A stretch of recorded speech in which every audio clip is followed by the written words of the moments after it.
She spoke in a whisper, standing by the open window. The night had absorbed her voice. "Don't call me here," I said. "Later," and pressed the phone with my palm. I was standing in the hallway door. She couldn't see. The wind was blowing the curtain. The clock on the wall was clicking like a distant signal. "Have you been here long?" she asked, finally turning around. "Enough," I replied. And that was the beginning. In the morning, she made scrambled eggs, 2 cups of coffee. She put a plate in front of me, smiled, and her smile was as flat and empty as a new sheet of paper. "I'll be late today," she said. "A report and a meeting." "Which one?" "I don't know. I'll write." She put on her shoes in silence. She put the phone in the inside pocket of her coat. When the door closed, I took the second cup and poured the coffee into the sink. The coffee left a brown arc on the white porcelain, as expected. I cleaned up and sat by the window. In the yard, the janitor was shoveling wet snow. I watched his even, repetitive movements and thought how easy it was to push a shovel when you knew what was underneath. That day I left work early. I said I wasn't feeling well. In fact, I was fine. It was just too bright. At 6:41 p.m., she left the office. I stood across the street and pretended to be on the phone. She didn't go to the bus stop. She walked. Straight. Slowly. She stopped at a coffee shop on the corner. She went in. 7 minutes later, a man in a dark coat came. He sat across from her. They didn't touch. They just talked. She smiled less often than usual. I looked through the glass and looked for something to dispel doubts. A kiss, hand on hand. A look into her eyes. There were none. There were words. I didn't hear the words. She returned after 10. She put her bag on the chair. She took off her coat. "Sorry I'm late," she said. "There was a lot of work." I looked at her hands. They were cold as metal. "Who is he?" I asked. "Who?" "The man from the coffee shop."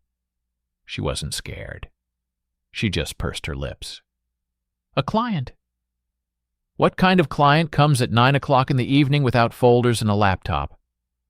"The one who's ashamed of his job." I couldn't think of anything to say. She went to the closet, took out a blanket, and threw it to me. "Sleep in the room. I'm on the couch." I covered myself up and stared into the darkness.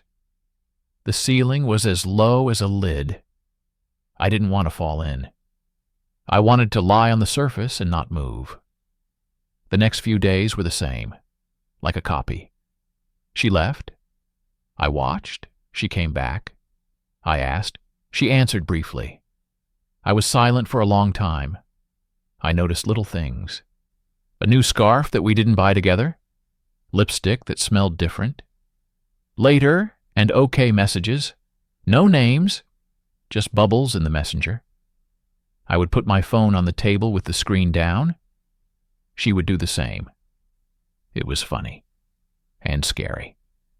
At night, I would wake up and catch myself thinking that I wasn't listening to silence, but to her breathing.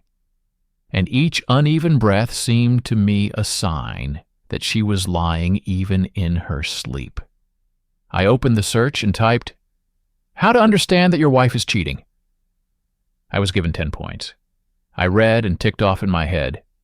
Puts the phone with the screen down, yes. Is often late, yes. New things, yes. New perfumes, yes. Cold in bed, yes. Aggression, when asked, sometimes. Suddenly caring, sometimes too. The last point was, speak honestly. I closed the tab. I saw him again. The same one in the coffee shop. The same hands holding the cup. The same gaze over the rim. They sat closer. Not touching. But her shoulders were turned to him. I watched it and thought that dozens of small movements meant more than one big confession. They left together. They stood under the canopy. He took out an umbrella. She refused. He smiled. She nodded and walked alone into the rain. I stood until they went in different directions. Then I went home. I put my wet jacket on a chair and watched the water drip off it for a long time. The drops fell to the floor and formed a little map. I didn't know where these roads led. "Sit," I said. She sat down. She looked straight at me, without challenge, without fear. "Are you cheating on me?" She smiled as if she had heard a platitude. "No." "Then what kind of meetings are these?" "I work." "With whom?" "With people." My "good" got stuck in my throat. "Are we okay?" I asked, changing the angle. "It depends on what you call okay." We fell silent. "I want to know the truth," I said quietly. "You can't stand it." She answered just as quietly. She got up and went to wash the cups. The water flowed loudly, like rain, like applause for a loser. In the morning, I found someone else's key in the hallway. Small, round, with scratches. Not from our locks. I put it in my palm, like proof. When she woke up, I showed it to her. "What is this?" "Where did you get it from?"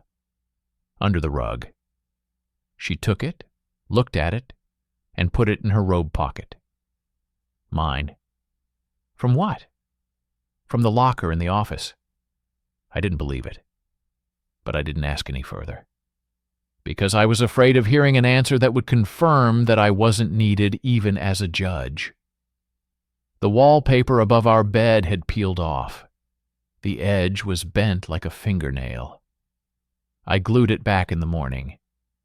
She said, "Thank you," but as if I had taken out the trash.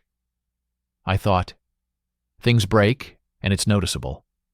Relationships break quietly. You look at the wall for years, and only when the edge comes off do you realize that there's something else underneath. I installed an app. Don't be proud of me. I know it's low. But when you don't trust, you become the locksmith of your own paranoia. The blue dot moved around the city like an alien planet. At 7:12 p.m., it was on Piatnitska Street. At 7:27 p.m., it was in the yard with old chestnut trees. At 8:05 p.m., it was in the entrance without an intercom. I stood opposite and looked at the dark windows. Someone was playing the piano on the floor above. The notes were falling from the upper floors like a fine rain. At 9:03 p.m., the blue dot moved. At 9:22 p.m., she was at our house. Where was she? At a meeting. Where? On Piatnitskaya. In a cafe? No, in an apartment. Someone else's? Yes. She had her hands in her pockets. Why? Because some conversations are not for public places. I said, okay. And I felt something scratch in my throat, as if I had swallowed a small key with scratches. What is your favorite book? I asked at night. She turned on her side and didn't answer. Have you ever regretted marrying me? I asked the next night. Once? No, now. I don't know. Why don't you tell me anything? I asked in the morning. Because you're asking like a policeman, not like a man, she said. I thought about my sister. She once said, trust is not a report. It's a decision. I smiled then. I couldn't now. I found an old photo on my phone. We're at sea. She's holding me by the neck. I'm laughing. I was sure then that I knew how to protect her. I put the photo on my screensaver so I could see it every day. But nothing happened. The past is beautiful like a postcard, but it warms only as long as you look at it. His name was Ostap. That's what I heard when the barista addressed him. He wasn't from the coffee shop on the corner. He was different. He spoke more slowly. He smiled less often. She was sitting with him in a restaurant we'd never been to. I stood in front of the shoe store window. I looked at a pair of brown shoes and their reflection in the glass. At 9:15 p.m. they left. She was holding a folder in her hands. At 9:17 p.m. they went in different directions. I walked home. It was cold. I counted the steps across the street.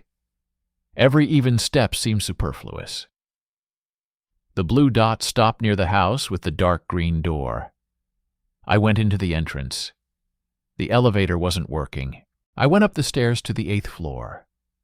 On the 7th floor, it smelled of jam. On the 8th floor, it smelled of cigarettes. The door to apartment number 28 was ajar. I knocked. An elderly woman opened it. "Good evening," I said. "Does Ostap live here?" "He lives over the wall," she said. "And who are you going to?" "I made a mistake," I replied, and went downstairs. I sat down on the stairs and sat there for 10 minutes. I didn't know why I had come. I didn't want to knock. I wanted to disappear, even for 15 minutes, even for one step. "I'm not a child," she said that evening, "and none of your business." "I know." "No, you don't. Lately, you've been talking to me like a shadow that needs to be examined under a lamp." I was silent. "If you want to know the truth," she said, "I'll tell you." "Tell me." "I'm helping one person." "Who?" "I can't say." "Then it's not true. It's a puzzle without a central piece. Sometimes it's safer for everyone." She watched calmly. "Who is safer?" I asked. "You too." I snapped. "I'm not asking for your protection. I'm asking for honesty." "You're asking for power," she said evenly. "Those are different things." I went to my father's in another city. We sat in the kitchen drinking tea. He listened silently, then said, "If you want to keep it, stop. If you want to know, press on. In both cases, you'll lose." So what to do? Choose what you can live with. I spent the night in his room, which smelled of wood and chalk, from the old desk. I thought about the choice, and I ran back at night, not waiting for the morning. "Tell me," I begged. "Just tell me there's something between you." "There isn't." "Tell me there isn't, and I'll believe it." "There isn't." "I don't believe it." She smiled, briefly, tiredly. "You asked me to tell you," I said, "but not like that." "How yes?" "To match your painting?" I felt something thin crack under my feet. Maybe it was the floorboard. Maybe it was me. I was gathering evidence. Receipts, screens. A screen of what I hadn't saved. Someone else's key. A list of addresses. Hours, minutes, periods. I spread everything out on the table. I looked. There was nothing in the center. I waved my hand, and the papers flew to the floor. They fell quietly, like snow. On Tuesday, she came early. She took off her coat, dropped her bag. "We need to talk," she said. We sat down. She looked at the floor. "I didn't cheat on you," she said, "but I lived as if I wasn't with you anymore." "The difference? For me, it's big." "Who is he?" "There's no he. There are things I've gotten myself into." "Which ones?" "I can't say." "Why?" "Because you can't keep quiet about it." "Try to trust me," I said. "And you try to believe me without giving details," she replied. At least once. I suddenly noticed that my white shirt smelled of someone else's perfume. Not hers, not mine, the kind that lingers in office elevators. I went to the bathroom, took off my shirt, straightened it. The water became murky. I watched the stains disappear and thought that suspicions wouldn't work that way. They don't leave the fabric. They get into the threads. The snow was falling in big flakes. She came out of the entrance wearing the woolen hat I bought. I was walking 10 steps behind. a coffee shop, a window. She was alone. Her husband was gone. She was writing something, then erasing it. Then she just sat and stared into her cup. I felt ashamed for building a movie in my head without a budget or evidence. I went in. I sat in another corner. She didn't notice me. I ordered tea. The spoon trembled slightly in her fingers. She looked up and finally saw. We looked at each other through the people. She got up, came over. "Let's sit in silence," she said. "No interrogations." We sat in silence. Time passed. The tea got cold. The snow melted on the glass. "I'm going away for a week," she said the next day. "On business." "Where?" "To the west." "With whom?" "Alone." I nodded. "When will you be back?" "When I finish." She looked at me for a long time, as if she wanted to say something important. She didn't say anything. I took a small suitcase and put it by the door. "Take care of yourself," she said. "You too," I replied. I slept for the first 2 days, as if after a long illness. On the third day, I collected the papers from the floor and burned them in a metal bowl on the balcony. It smelled of burning and paper. The ashes lay in a thin layer on the windowsill. I cleaned slowly. I found her hairpin under the sofa. I put it in a pen glass. On the 5th day, I went to the sea. Cold. Winter. I stood on the concrete embankment and watched the waves crash against the stairs. It seemed like the water was trying to climb up, but it couldn't. On the 7th day, I returned home, and for the first time, I didn't check my phone. There was an envelope by the door without a return address. Inside were 2 pieces of paper. On the first was a copy of the loan agreement, her signature, the amount. The date was almost 6 months ago. On the second was a short note. I didn't know how to say it. I didn't want you to save everyone and me at the same time. This time I wanted to do it myself. Sorry. There was no signature, but the handwriting was hers. I sat down on the floor in the hallway and sat for a long time with these sheets in my hands. I suddenly remembered how at our wedding she had said, "Don't promise me to always be right. Promise to be there for me." I wasn't there. I was on top, I judge. It's worse than betrayal. She came back late at night, tired, pale. She put her keys on the shelf and looked at me. "Hello? Hello?" We stood on opposite sides of the kitchen table. "I got the envelope," I said. "I know. You could have told me. You wouldn't believe it." "Maybe."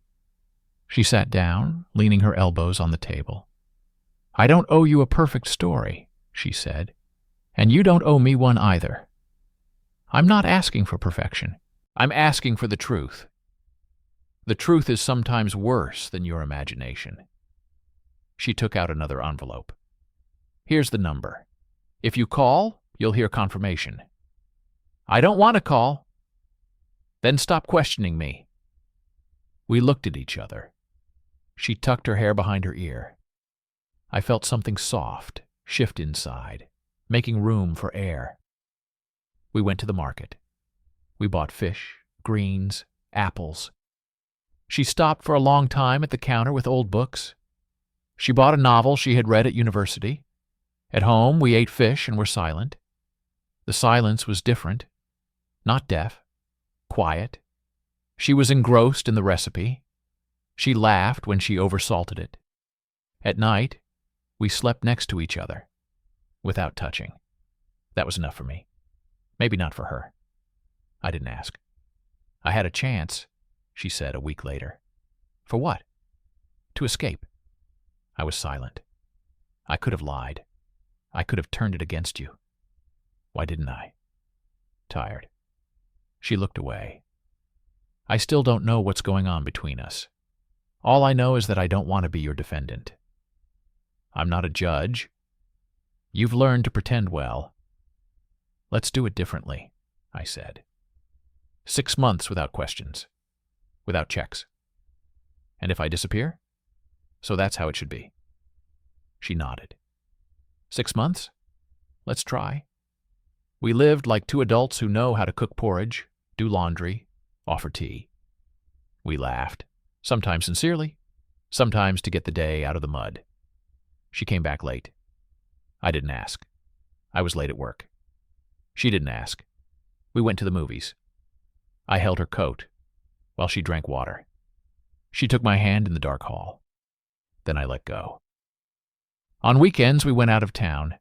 We sat on the riverbank, listening to the boat's motor in the distance. I thought something invisible was growing between us, like grass at night.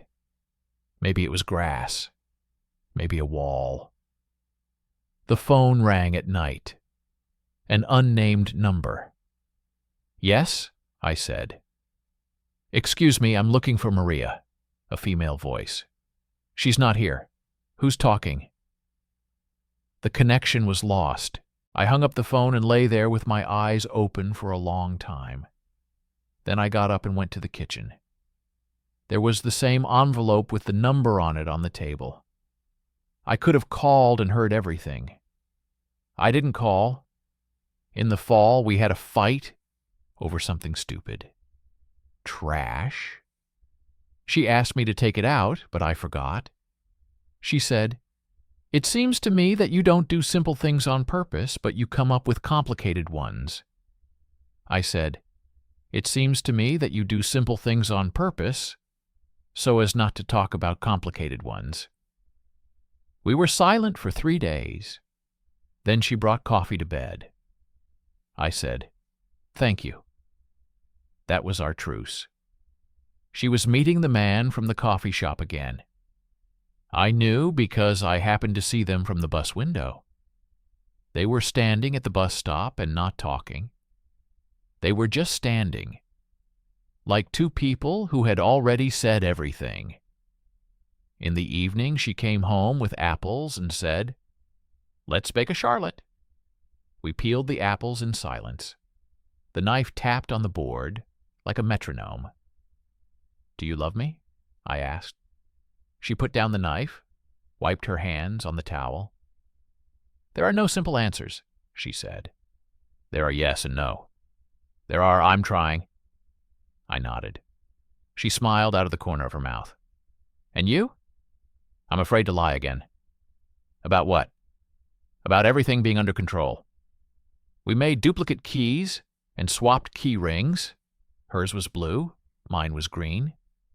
She said, "Now at least it's clear who lost where." I said, "What if we lose ourselves?" She smiled. "Then we'll have to find it again." A second envelope arrived on New Year's Eve. Inside was a copy of the certificate of debt settlement, plus a small sheet of paper. Done. No signature. No explanation. I put the certificate in a drawer without showing it to her. Not out of revenge. Out of fear.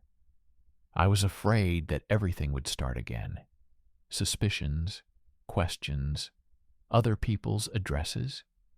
We celebrated together. The candle on the table was smoking. She made a wish and blew it out. "About what?" I asked. "If I tell you it won't come true," she answered and winked. I laughed for the first time in a long time without effort. I wanted to believe that we were going out into the light. But sometimes light is just a lamp above the table. At 10:41 p.m., a message came in. She picked up the phone and froze. "Who?" I asked. "A mistake," she said, but didn't show it. I looked out the window. The yard was empty. The snow lay flat, like a blank page. I thought, maybe it really was a mistake. Maybe not. We went to bed. I couldn't fall asleep for a long time. I listened to her breathing. Flat. Alive. In the spring, I happened to see her with that first man at the coffee shop. They were standing side by side, looking at our house across the street. She nodded at our kitchen window. He said something. She smiled very briefly and left. I stood behind the tree and felt a wave rise in my chest. Not jealousy, gratitude, that sometimes people leave. I found a draft in her drawer. Not a letter, not even a note. A few lines on a scrap of paper. If you're reading this, it means I didn't have time to say it. I'm not perfect. I'm scared too. I wanted to learn to be independent, not to betray myself and you. But I don't know if I succeeded. I put the scrap of paper back in its place. I closed the drawer. I sat down and stared at the table for a long time. We were sitting on a bench near the house. The sun had already set. The air smelled of dust and grass. "Have you ever thought about leaving?" I asked. "Yes," she said honestly. "But I didn't." "Why?" "Because I wanted to make sure I wasn't running away from myself." She looked at me sideways. "And you?" "I thought about making you leave," I said, "so I wouldn't admit that the problem was me." "It's good that you stayed," she said. We sat for a while longer. Then we got up and went home. At night, I woke up to my phone lighting up. There was an unsent message on the screen to an unknown number. I didn't tell him everything. I'll call him tomorrow. I put the phone back in its place. I lay down. I closed my eyes. She was sleeping soundly next to me. I listened to her breathing and tried to remember the last time I felt safe. In the morning, she made coffee. She put the cup in front of me and said, "I'll be late today." "Which one?" "I don't know. I'll write." She put on her coat. She took out her blue key ring. She patted me on the shoulder. "Take care of yourself," she said. The door closed. On the table was the same envelope with the certificate of the closed debt. I finally took it out and put it on her plate like bread. Then I took my green key ring, went out onto the stairs, and stopped. The smell of soup and someone's perfume came from downstairs. Someone closed the door very quietly, as if they didn't want to scare the air away. I stood up and returned to the apartment. I sat down at the table. I looked out the window. There was no snow. It was simple gray weather, in which everything looks equally true and equally false. I poured myself some coffee and took a sip. It was bitter. Good. The kind you can drink every day and feel something different every time. I put my phone face up. There were no messages, but I knew they would. I smiled to myself, not out of joy, out of the fatigue that had finally become mine. Stories rarely have a period, more often a comma. She and I put something like a colon. After it, you always want to add something, but you don't always have to. I closed my eyes, and for the first time in a long time I fell asleep. I said into the receiver, "Don't call me here." I said later. The wind from the window was cold, pulling the curtain into the room. I knew he was somewhere nearby. He's always there when he should be far away, and far away when you just need to ask how I'm doing. I turned around and saw him in the hallway. The shadow on the wall was longer than he was. "Have you been here long?" I asked. "Enough," he replied. I nodded. When you don't know where to start, it's better not to start at all. I fried eggs in the morning, 2 cups of coffee, his strong, mine with milk. When I put the cup down for him, I always wait a second to see if he thanks me or just looks at me. He looked right through me. He said, "Which one?" I said, "I don't know, I'll write." I felt something in my chest tighten, like a cramp. Let it go. I put on my coat. I put my phone in my inside pocket. When the door closed, it seemed to me that the apartment was quieter than the street. There's a silence that makes you want to live in. There is a silence in which you want to sign a contract and leave. I went to the coffee shop on the corner not because I like the coffee. It's just that there's a window you can look into and a table where you don't get asked, are they free? I needed meetings, different ones, conversations that don't fit into how's work, because otherwise, no way. The man in the dark coat is not from the kind of life that can be shown. To put it very simply, a client. To be honest, a person with a problem that you can't solve in an open office where the walls listen. We didn't touch. We talked. I wasn't laughing for him, but to keep from crying. Sometimes laughter saves better than explanations. I arrived late. I took off my coat. I put down my bag. He looked at my hands as if they were someone else's. "Who is he?" he asked. I wanted to say, "Nobody," because for us, nobody. Instead, I said, "Client." He picked up the word like a stone and threw it. What kind of client comes at 9 o'clock without folders and a laptop? My home had become an interrogation room. "I'm on the couch," I said. "You're in the room." When he closed the door, I was left with a kettle that hadn't boiled yet. I sat down on a kitchen chair, and for the first time in a long time, I couldn't feel the floor beneath my feet. In the morning, I looked in the mirror and thought about what people looked like when they were no longer trusted. Eyes were tired. Skin was thinner. Lips were different, because they pursed when you said, "Everything's fine." I put on makeup. I wore a scarf that I bought myself. No, I don't use a scarf as an excuse. It's just that sometimes a little thing can save the day. On the stairs, my neighbor stopped me and said, "You're so pretty." I smiled. Paradoxically, it's easier to smile at people who don't know you. I have new lipstick. Yes, it smells different. I needed changes, at least in small things, because big changes scare me to the point of stupor. The message, then, okay, is no secret. It's a way to briefly summarize a long topic. There are things that you either talk about for a long time or don't talk about at all. I chose the latter. You can't do the former with him. He stirred at night. I could hear him breathing. He hadn't touched me in a long time in a way that made me feel that it was about me, not about duty. Maybe that sounds harsh, but the body remembers better than the brain. I also read those lists. How do you understand that a man is no longer around, even when he is around? They are funny and scary, because you check boxes against both yourself and him. Speak honestly. I read and laughed. Honesty is not when you tell everything. It's when you directly admit, "I can't tell you now. I'll tell you when it's safe." But it sounds like an excuse for betrayal, even though it's not betrayal. He saw us with him again. I know. I felt his gaze on me. There's that chill between the shoulder blades when someone is watching and doesn't want you to know.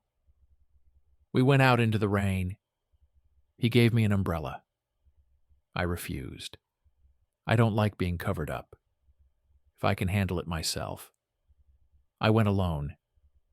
Not because I'm strong, because I'm used to it. At home, I wanted to tell the truth without ruining everything at once. I told half, and that also looks like a lie. He showed me the key. Someone else's. Scratched. He asked, "What's this?" I replied, "From the locker in the office." It wasn't the truth, and it wasn't a lie. The key was to the apartment, where I met the woman I was helping. Not my place, not my story. How do you explain to a man that you disappear into someone else's apartment to pull someone out of the mud, and that this is not a romance, not an affair, but dirty, dangerous work, work that is unpaid, but requires more than a contract? If you tell him, he won't believe you. If you don't tell him, he will become an enemy of what you are doing. He glued wallpaper behind the bed. He said nothing. And I thought that our walls are also held on by the glue of silence. It dries slowly. It holds. And then it moves away with an edge, and there is nothing to press. I have seen him look at his phone when he thinks I am not seeing. There is a special expression, mixed with guilt, shame, and excitement. He has set up tracking. I didn't need to look. I just felt it. When the blue dot stopped in the entrances without an intercom, yes, I was there. When I stood in the yard with the chestnuts, yes, I was standing there. When I climbed the stairs, which smelled of jam and cigarettes, yes, I did. I carried letters and certificates in my bag.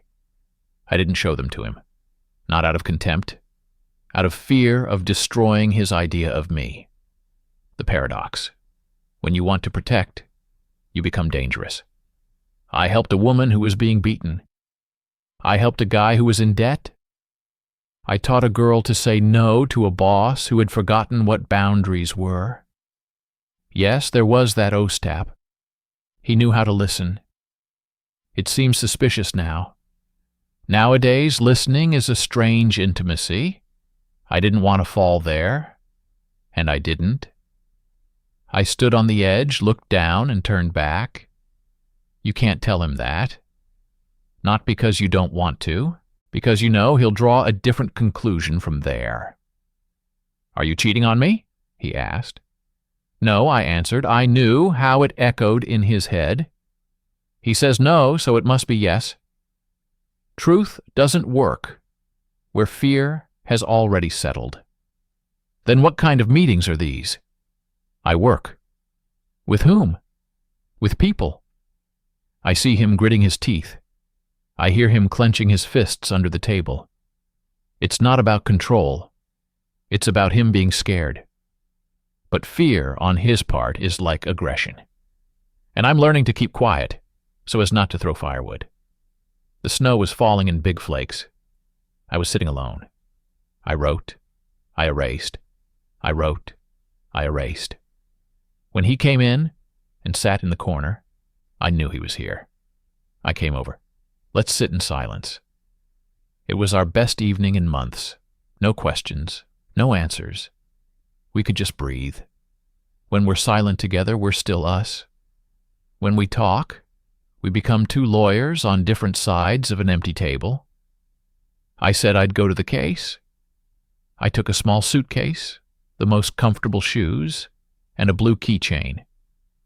On the train, I turned off my phone and stared at the snow in the fields for a long time. Wherever I was going, other people's stories awaited me.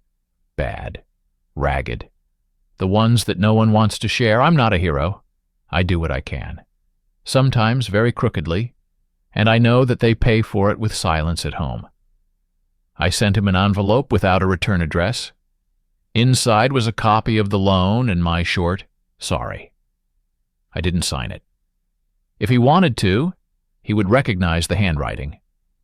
But I didn't want him to call the next day, check, ask who I was with, when, why I didn't tell you, why alone, why without him. I wanted trust. The paradox is that you can't demand it with letters. I returned tired, like after renovations in someone else's apartment. He was standing in the kitchen. I said, "Hello?" He, "Hello?" We stood there, like two people getting ready to hug, but not remembering how to do it. "I got an envelope," he said. "I know," I replied. I took out another envelope with a number, a confirmation. "If you want, call me." "I don't want to," he said. Something shifted slightly in me, like furniture moving by a millimeter. This time he didn't go into battle. And this small change suddenly turned out to be big. We bought fish, herbs, apples, and an old book that I once loved from the first paragraph. At home, we burned the fish and laughed. At night, we slept side by side, without touching. That was enough for me. For then, enough. I had a chance, I said. For what? To escape. I didn't run. I stood on the threshold and looked back. There's power in that too. Not the one who raises the flag, but the one who folds her arms and says, "Today, no." We agreed for 6 months without question. I nodded. I was as happy about this agreement as I was afraid, because silence sometimes gives oxygen, but sometimes it buries corpses. We learned to live exclusively by everyday life, doing laundry, cooking, going to the movies, holding the door. It sounds dry, but sometimes this is how houses hold up after a storm. When I took his hand in the hall, I checked if we were still warm. When I let go, I gave him the right to breathe. You can call it intelligent indifference. You can. A new attempt. On weekends, we sat by the river, and I thought that grass always grows. Even on ruins. It doesn't need our consent. I know about that call. A female voice that was looking for Maria. This is not my name, and not my story. I sometimes let people call because not everyone has someone to ask. And yes, it's my fault for not turning off this number. But the world won't come together if I become a dead fish dragged by the tide. He would like simple schemes. I would like simple schemes too. But our schemes broke down a long time ago. We had a fight over garbage. Classic. I said that he does complex things and doesn't do simple ones. He said that I do simple things so as not to talk about complex ones. We were silent for 3 days. I brought coffee. He said, "Thank you." And that was it. And that everything was enough to keep me from falling. Yes, he saw me with that first man. We were standing outside the coffee shop and looking at our windows. I pointed to the kitchen. I don't know why. Maybe I wanted to make sure that I could still point to something of ours. I smiled briefly and left. Short smiles are my skill. They save me from long explanations.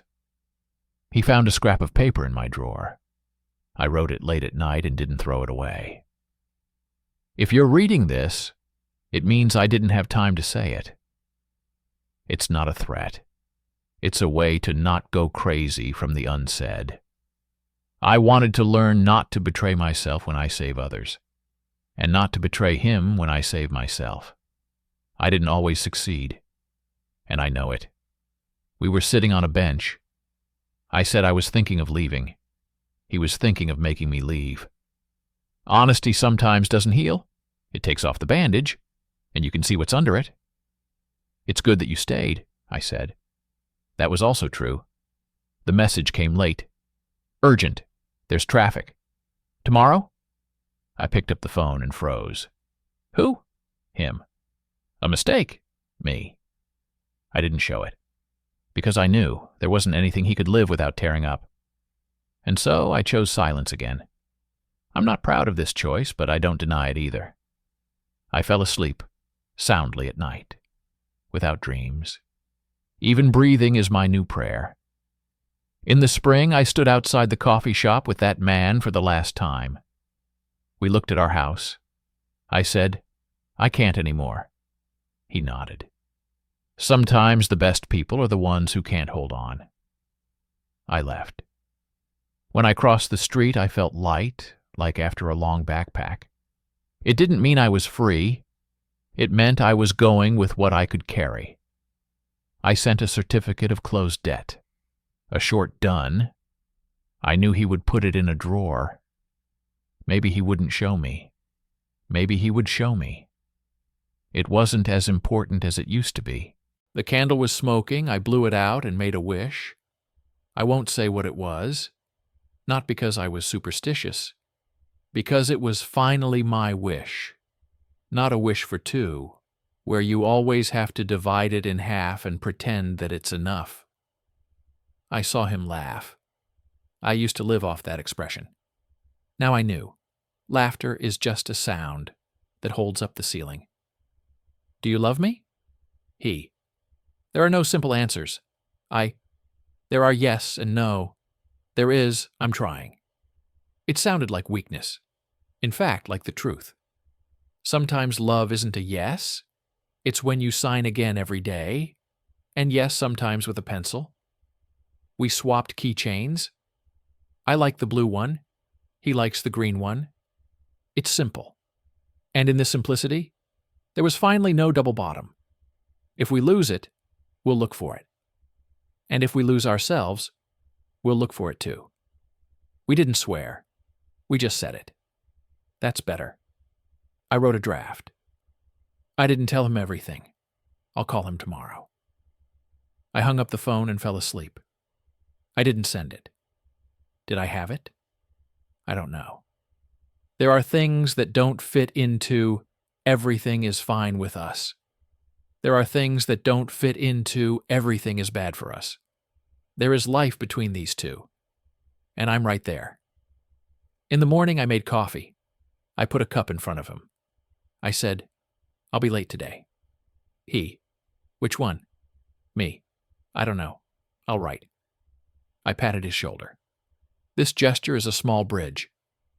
I don't know if he uses it, but I haven't burned it yet. I took the blue key ring and left. The hallway smelled of soup. Someone closed the door so quietly that I smiled. I like people who don't scare the air. The weather outside was gray, in which everything looks equally true and equally false. I went about my business, where there are no simple answers and no clues in the corner of the screen. I knew. He would sit in the kitchen, look out the window, drink bitter coffee. And maybe for the first time, he wouldn't check his phone. Or maybe he would check it. That's also his right. I walked and thought, we have removed the bandage a little. Now we have to live with what is under it. Not beautiful, not comfortable, but our own. I don't believe in periods in such stories. A period is when someone dies. Everything else is either a comma or a colon. He and I put a colon. It means there will be more. Not necessarily worse, not necessarily better, just more. I have learned not to demand the right endings from life. They are beautiful in movies. In life, they are too flashy. Once, at the very beginning, I wanted to tell him, I'm afraid that you love order more than me. I didn't say that. He loves order because he is afraid of chaos. I am chaos who learned to tie my hair up so as not to scare people. I help others because I know what it's like to have no one to call. I am silent at home because I am afraid that my chaos will destroy our home. This is not an excuse. This is an explanation. If it sounds like an excuse, it means I haven't learned to speak differently yet. I lied. A few times, with words. More, with silence. I allowed myself someone else's attention, not for betrayal, for breathing. That doesn't make me a saint. It makes me alive. I hid the key. I carried letters in my bag. I knew that putting everything under a lamp would ruin everything. And I chose dark corridors. He wanted to know everything, and immediately. That's his way of loving, holding the lamp so that not a single shadow jumps out unexpectedly. But people are more complicated than a room. He looked for evidence, not reasons. He became a prosecutor when I asked for a defense attorney. He learned to be silent well when it was necessary not to be silent, but to say, I'm afraid. Help me believe. We were never simple. It wasn't romance that connected us, but everyday life. It either kills or cements us. We know how to cook fish in wallpaper. We know how to argue over trash and find a way to return the coffee cup to the other person's hands. We know how to sit in silence. This is our number one skill, and perhaps our curse. I don't know. I really don't know. Today I'll write, I'll be late. Tomorrow, maybe I'll bring apples for the Charlotte. The day after tomorrow, we'll argue again over something stupid. I'm no longer afraid of the fact that we don't have a script.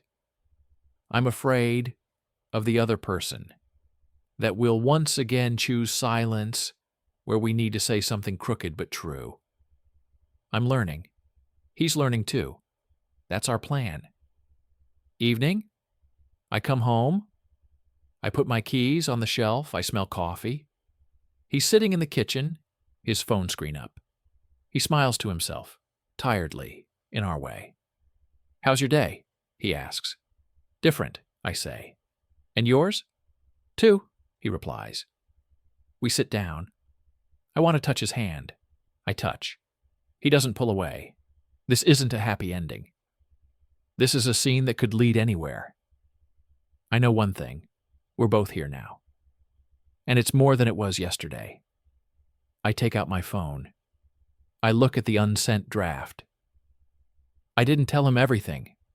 I'll call him tomorrow. I don't delete it. I just add another word on top. Maybe. I put the phone down with the screen facing up. We drink coffee.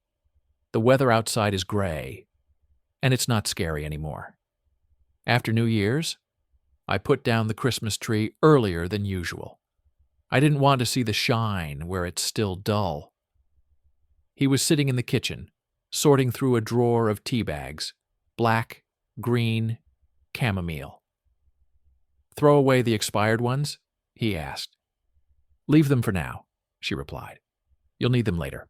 I like the word for now. It leaves the door open. We learned to talk not about us, but about today. Today, take out the trash, buy apples, call the plumber. Tomorrow, we'll see. At night, I often woke up and listened to him breathe, evenly, calmly. I envied that even sound. I wanted to sleep like that too. We changed the intercom code at the manager's request. I saved it in a note. 0202. He said, the date, like we had back then. Don't start, I asked softly. I had 2 keys in my bag. One was ours. The other was from the apartment where the woman the girls and I helped sometimes spent the night. Sometimes I carried this key like a talisman. Not because of romance, because of responsibility. Responsibility weighs, even when it's not visible. In the evening, he saw the key and didn't ask anything. He just looked. It was harder than any interrogation. Trust is also a weight. It has to be endured. Are you late again? He asked. There will be a meeting, I answered. With whom? With people? He nodded. Will you come back? Yes. I don't charge money for what I do. I'm often told that it's stupid. Maybe. But I know the value of those nights when someone has somewhere to come, even if it's on the floor, on a mattress, in silence. That evening I came home at 1. He hadn't slept. Do you want some tea? He asked. Yes, I said, and I felt warm, even before the first sip. A shelf in the bathroom broke. He screwed a new one on, exactly, on a dowel, without saying, I'll fix it later. I spent a long time arranging jars on it, as if it were a chess tournament. Is it nice? He asked. Very nice, I answered. Surely it won't be crooked. No, it's all right. We laughed. Little things are like patches on jeans. They don't make them new, but you can walk. We went to the seaside for 3 days. It's cold, windy, sand is getting into my sneakers. He was walking in front, I was behind. There was just one word between us. I wanted to say, thank you. Not for the sea, for trying. I didn't say it. I was afraid to make something that was barely breathing louder. In the evening, we sat in the room and watched an old movie. On the screen, people hugged lightly, as if it were taking off a scarf. I watched and thought about how much happens in life without cameras, and how little chance we give it. My sister wrote, "How are you?" I answered, "We live." She called, "Why are you always like this?" in a word. "Because other words break," I said. She was silent. "Are you happy?" "In places." "He?" "I'm not asking." "Ask." We agreed to 6 months without questions. This isn't an exam, this is life. I hung up the phone and stared at the black screen for a long time. 6 months passed, and I still hadn't figured out how to speak in a way that wouldn't destroy me. The heat makes people short versions of themselves. We became quieter.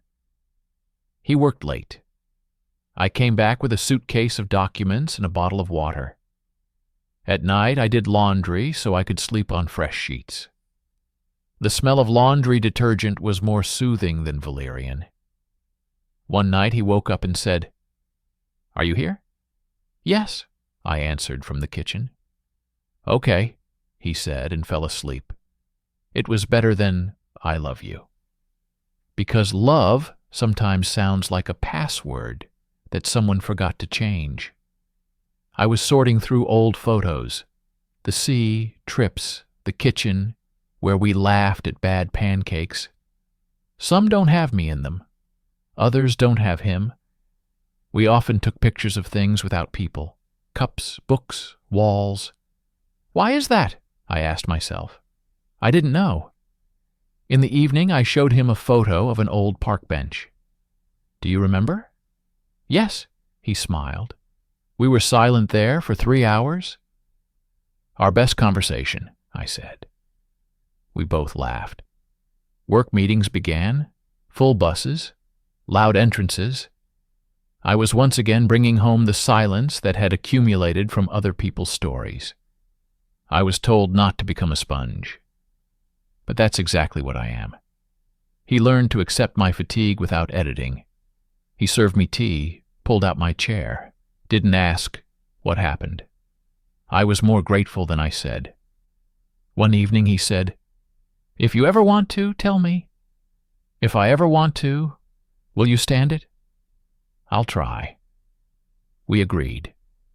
We promised not to talk, and suddenly we agreed that we would tell one day. This is also a step. We didn't quarrel over the trash, this time over the curtain in the bathroom. He hung it up in a different place than I'm used to. I said sharply. He answered dryly. The door closed more softly than usual, and it hurt. I went out onto the balcony, sat on a stool, and looked at the trolley buses. It smelled of boiled beets from the next window. I thought about what hurts the most when you do everything right, but not together. In the evening, we didn't apologize.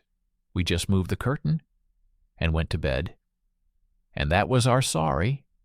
I went to hospitals, basements, other people's kitchens, where the tiles are cold, the tea is cheap, the mugs are broken, where people speak in low voices, as if they can still be heard, and it will make things worse. I would come home and wash my hands for a long time, as if the dirt on the outside would wash away what was inside. It didn't. One evening he said, "I want to know at least one story." "You can't," I replied. "Why?" "Because if you let even one in, all the others will crawl in after you. And I want to let one in. I'm not a closet." "I know." We hugged, carefully, like people after a long illness. And it was a warm day in November. I opened the mail, a letter with no return address, a certificate of a closed debt. My done. I didn't say anything, he didn't show it, but I knew he saw it. It looked like a game of mirrors. Two people take a step at the same time and don't meet. "Let's go somewhere for the holidays," I suggested. "Where?" "To a city where nothing awaits." "Good idea," he said. We didn't go anywhere. We peeled tangerines and watched an old interview with a singer who died a long time ago. That happens too. I wrote and didn't send it. I didn't tell him everything. I'll call him tomorrow. Did I want to?